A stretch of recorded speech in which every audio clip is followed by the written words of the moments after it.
Hello बच्चों, आज मैं एक क्वेश्चन डिस्कस करने वाला हूँ वेक्टर प्रोडक्ट पे, जिसमें हमें यूनिट वेक्टर भी फाइंड आउट करना है। तो देखिए ध्यान से, क्वेश्चन क्या है। Determine a unit vector perpendicular to both A and B. Determine a unit vector perpendicular to both vector A and vector B. Vector A भी आपको गिवन है 2i cap plus J cap plus K cap, और vector B भी आपको given है I cap minus J cap plus 2k cap. तो देखिए ध्यान से, अगर ए क्रॉस बी की मैं बात करूं तो ए क्रॉस बी क्या होगा। A cross B is equal to A B sine theta into N cap. A B sine theta into N cap. क्या हम इसको ऐसे भी लिख सकते हैं कि इसको जो है ए क्रॉस बी को मॉडुलस में रख दिया जाए, मॉड में रख दें, और इंटू में एन कैप बाहर कर दिया जाए। तो A cross B is equal to mod of A cross B into N cap. अगर मैं यहाँ से एन कैप फाइंड आउट करूँ तो मैं क्या लिखूँगा।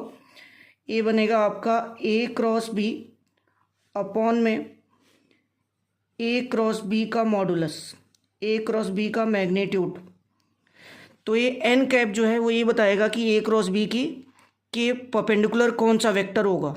हमें देखो डिटरमाइन, हमें क्वेश्चन में क्या लिखा है, determine unit vector perpendicular to both A and B.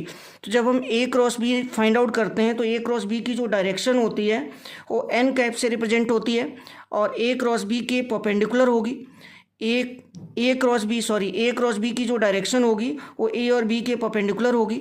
तो चलिए फाइंड आउट करते हैं। सबसे पहले हमें फाइंड आउट करना है ए क्रॉस बी।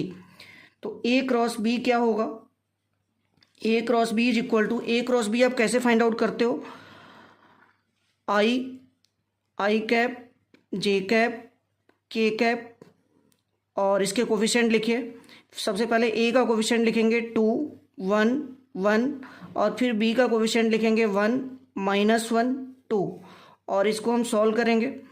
तो कैसे सॉल्व होगा, आई कैप इंटू, अब ये ऊपर वाली रो और इस साइड वाला कॉलम हटा करके बाकी जो वैल्यू बच रही है इसका मॉडुलस निकाल दो। तो 1 इंटू 2 माइनस 1 इंटू 1 -1, तो माइनस और माइनस प्लस हो जाएगा, तो ये +1 आ गया। माइनस जे, ये कैसे होता है, प्लस माइनस प्लस, तो जे को हम माइनस लेंगे। अब जे वाला कॉलम और जे वाली रो हटा दो, तो ये बनेगा 2 इंटू 2 माइनस 1 इंटू 1, तो 2 इंटू 2 4 माइनस 1 इंटू 1 1, प्लस के इंटू, के की रो और के का कॉलम हटा दीजिए, 2 इंटू -1 -2 माइनस 1 इंटू 1 1, तो ये क्या बनेगा आपका 3i cap minus 3j cap minus 3k cap. तो ये आ गया आपका ए क्रॉस बी। अब अगर ए क्रॉस बी का मॉडुलस हम फाइंड आउट करें, ए क्रॉस बी का मॉडुलस मैग्नीट्यूड, तो क्या होगा, अंडर रूट के अंदर आई जे और के कोफिशिएंट का स्क्वायर करके ऐड कर दीजिए।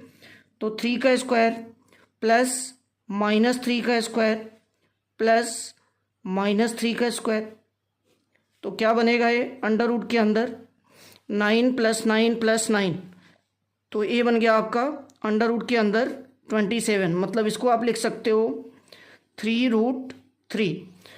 अब ये दोनों वैल्यूज यहाँ से ए क्रॉस बी की वैल्यू और ए क्रॉस बी के मॉडुलस की वैल्यू दोनों उठाओ और यहाँ पे लाके पुट कर दो, एन कैप आ जाएगा।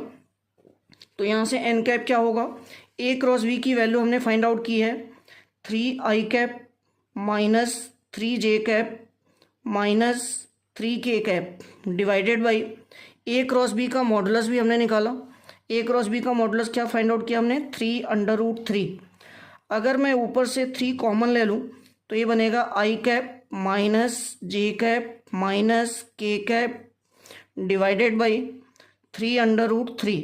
तो ये 3 और 3 कैंसिल हो गया, तो एन कैप की वैल्यू क्या आई, 1/√3 ब्रैकेट के अंदर आई cap minus J cap minus के कैप। तो ये हमने एक यूनिट वेक्टर फाइंड आउट किया, जो वेक्टर ए और बी दोनों के परपेंडिकुलर है। तो ये क्वेश्चन था। Thank you.